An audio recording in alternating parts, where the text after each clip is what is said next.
دي نو دای ته اشاره واو دا خبره اورول هغه ته وي لوري تا ته ویم او ګوري ته وره نو هغه خبره نن علي خان کړی دا. السلام علیکم ګرانو کتونکو دم تفهیم ګرانو کتونکو په ملک کې د ټیم کې چې کوم مین ایشو روان دی د پانی پی ټی آی او سابقه وزیر اعظم عمران خان دغه د صحت متعلق او د سپریم کورټ احکامات د جیل ویزټ نه پس چې کوم د سپریم کورټ رپورټ راغلی دی نو هغې په د ټول سیاسي ماحول کې ګرما ګرمي هم راوستې ده او سیاسي طور باندې یو زلزله ده. د چیف جسټس د 16 فروری نه مخکې د بانی پی ټی آی د سترګې د معاینې احکامات جاری کړي دي او پاکستان تحریک انصاف چې څومره لیډرشپ دی دې ټایم کې سراپا احتجاج دی. نن ډېر ګرم پریس کانفرنس شوي دي. سهیل افریدیم د اسلام آباد سپریم کورټ ته تللی و. سپریم کورټ نه بار د نور لیډرشپ سره هغوی د میډیا سره خبرې کړي دي او موجوده چې کوم حالات دي په دې باندې ډېر سخت رد عمل اظهار کړی دی. د بانی پی ټی آی عمران خان د هغه د جیل ویزټ رپورټ هغه شایع کېدو نه پس نن چې دا رپورټ شایع شوی دی نو یو ډېره لویه شور شرابه ده او رپورټ کې د سترګې متعلق د نظر تګ متعلق او صرف 15% نظر پاتې کېدو حوالې سره خبره ده. نو دغه خبره ډېره سینسیټیو هم ده او په دغې باندې عدالت احکامات جاری کړي. اوس ګورو چې 16 فروری نه مخکې به د عدالت د احکاماتو باندې د هغې معاینه وشي. د دې معاینې کولو اوس به څه فایده راشي او د نظر مکمل تو نه پس صرف 15% پاتې کېدو د دې نظر واپس راتګ دا به یقیني شي که نه. دا یو بیله مهمه په دې بلک کې جوړه شوه او دې ټایم کې د سیاسي چې کوم ماحول دی هغه ګرم دی. د پاکستان تحریک انصاف سره چې کوم همخیال جماعتونه دي نو د هغې کې رابطې هم شروع دي. د خطې اوورال چې کوم صورتحال دی هغه هم نازک دی او زمونږ ګاونډي هیواد کې بنګلادیش او زمونږ د دې ملک حصه ده خو جدا شوې د هغې کې دې ټایم کې چې کوم انتخابات جاری دي انتخابي نتایج راتلو نه پس د دې اثرات هغه به هم په دې ملک سیاسي ماحول باندې پروت وي او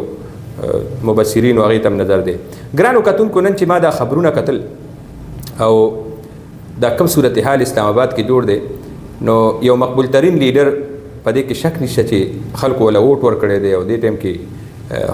چې خبره کېږي نو په هغه لیډر کېږي. که په اشاره که څوک یې فوټو نه چلی ټي وي نو اشارو کې وي خو د ټي وي ټاک شو د هغه د نوم اخیستو نه بغیر نامکمله ده. د مخالفه پارټو چې کوم لیډرشپ دی د هغوی چې کوم تقریرونه دي هغه د دې نوم نه بغیر تقریر نامکملی او دا دومره لویه یو مهمه ده چې مطلب دا کم حالات دې ټایم کې روان دي او ټول سیاسي جماعتونه په دې باندې خاموش دي. ما په دې باندې نظر کولو چې همدقسې یو صورتحال څه وخت مخکې د پاکستان پیپل پارټۍ چې کوم بانی و هغه جیل کې قتل شو پانسی شو. بیا د 40 کاله پس دا سیاسي لیډران او عدالتونه هغې اقرار وکړو چې دا ظلم شوی دی. نو اوس چې دا کوم صورتحال دی دا مغه یو سلسله در روانه ده خو هسې سوچ مې کولو چې دا زمونږ سیاسي لیډرشپ لکه اختلاف رای کېدی شي سیاسي اختلافات کېدی شي خو په داسې معاملاتو کې بیا پکار دا دی چې په دې ټولو سیاسي لیډرانو اواز اوچت کړی وي او په دې باندې خبره کړې وي دې باندې یک نکاتي جنډا اے پی سی راغوستې وي. دا ضرورت د وخت او که دا شیزونه نی نو دا واضحه ده چې د دې نه پس به راتلونکی د بل چا نمبر او بیا به د بل چا نمبر دا سلسله به چریږي او متاثره کېږي به د پاکستان دا خلق او دا هم نه دي وینه پکار چې زه به ټول عمر په اقتدار کې همدغه بنګلادیش کې څه وخت مخکې حسینه واجد مضبوط ترینه لیډره وه او د ډېر وخت نه په حکومت کې را روانه وه. فوج هم ورسره و ایجنسیان هم ورسره وي پولیس هم ورسره و عدالتونه هم د هغې د لاس لاندې وو. د جماعت اسلامي داسې به ووایو چې پوره لیډرشپ یې پانسیانو ته وخېږولو او پانسیان یې ورکړي. دا کم موجوده چې جماعت اسلامي هلته کوم امیر دی نو دا هم د پانسه یې د کوټې نه راوتی دی اخري د جیل کې و د ده نمبر خو کله چې خلق راووتل حالات دومره کړکېچن شو او ظلم دومره حد ته ورسېدو زیاتي شروع شو نو بیا داسې هم کېږي چې حق مضبوط ترین وزیر اعظم د ملک نه وتښتېدو، نن د هغې نه بغیر الیکشن هم کېږي او الیکشن روان دی او صورتحال مکمل طور باندې بدل دی. نو د دقسې حالاتو مخنیوي دپاره د سیاسي لیډرشپ د وخت نه مخکې کېناستل پکار دي، په دې باندې خبره پکار وه. به هر حال ما دا کتل او زړه مې خفه کېدو چې همدقسې شیزونه دي. دا ټول لیډرشپ زمونږ چې دی نو دی نښه شوي دي، خو او یو په مختلفو ټیمونو کې هر یو داغلی شوی دی. د هغې باوجود نن ډېر خلک د موجوده چې کوم لیډر په اډیاله کې پروت دی، نو داسې لیډران هم شته چې په دې حالت باندې خوشحالیږي او خوشحالیانې کوي او هغې له لارې ګوري. حالانکې دغه ټول نمبر په نمبر لا د دې مشران هغې له ټک ورکړی شوی دی، همدقسې صورتحال نه تېر شوي دي. به هر حال دې ټایم کې د پاکستان میډیا په دې باندې کولو خبره کوي او یو طرف ته خو د دې خبرې شروع دي چې دا خوراک ملاویږي، دا خوراک ملاویږي، او د خوراک هغه خبرونه او د سهولیاتو خبرونه د جیم د ورزشونو نه والي د هر یو شي داسې بڑا چڑا کر پیش کوي چې مطلب دا دی چې د سترګې دا معامله پکې روکه شي. اوس دا مهمه ده، کولو د دې باقاعده معاینه پکار ده، دا صحیح طریقې سره چې قوم یې وګوري چې آیا دا شوي دي که نه شوي. دا هم مهمه ده. ډېر خلک نه مني چې دا یو دغه هوایي خبره ده او دا نن چې کوم خبرونه چلیږي دغې کې هم دا خبرونه پټیږي چې دغه خوري او فلانې شی خوري او کورنۍ غوړي خوري. د ټولو نه مخکې خو صحت دی او نظر دومره اهم شیز دی. نو د سترګې او دومره اهم سړی چې قوم له یره که نور اسم نی چې دا د صحت سیکټر کې کم د هسپتالونه غټ د کینسر جوړ کړي دي که نه، او صحت کارت سره سره نور ډېر شیزونه یې کړي دي. او نن د داسې لیډر سره چې کم کار روان دی او په دې باندې دا چې کم ظلم روان دی، کم صحت متعلق دا په جیل کې چې ورسره څه کېږي او په دې باندې دا لیډرشپ که دا خاموشي اختیاروي،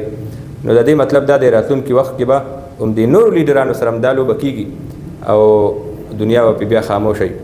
خو ما ته داسې ښکاري دا چې کوم صورتحال نن په پاکستان کې جاری دی او د دروغو په بنیاد باندې او یو پروپیګنډو او د یو د شګو ډیرې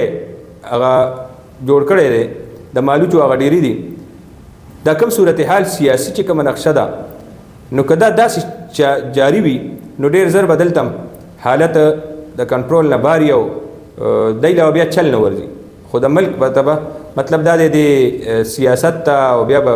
داسې وټونه کېږي چې هغې کې به دا کومه د بنګلادیش نقشه ده، نو دا بیا دلته هم داسې نقشه وي. او نن اسلام آباد ماحول ګرم دی. دې ټایم کې د سپریم کورټ غټ اډرونه جاری شوي دي. دې ټایم کې د پی ټی آی چې کوم لیډرشپ دی هغه ډېر د سخت رد عمل اظهار د هغې را روان دی. وزیر اعلی خیبر پښتونخوا سهیل افریدي ډېرې سختې خبرې کړي. جنید اکبر کومه خبره کړې ده، داسې خبرې چې هغې مخکې نه وې کړې. دا نن چې کوم تفصیلات راغل د تفصیلاتو نه پس او رپورټ جاری شوی دی، نو د پاکستان تحریک انصاف او تحریک تحفظ آئین پاکستان چې کوم لیډرشپ دی دی داسې ښکاري یو ډېر لوی اورې لګولې دی په دی باندې. او هغې سره ظاهره خبره د غم هم صحیح دی ځکه چې د هغې لیډر چې د هغې ټول سیاسي چې کوم نقشه ده، سیاسي سرګرمي ده او دا ټول سیاست محور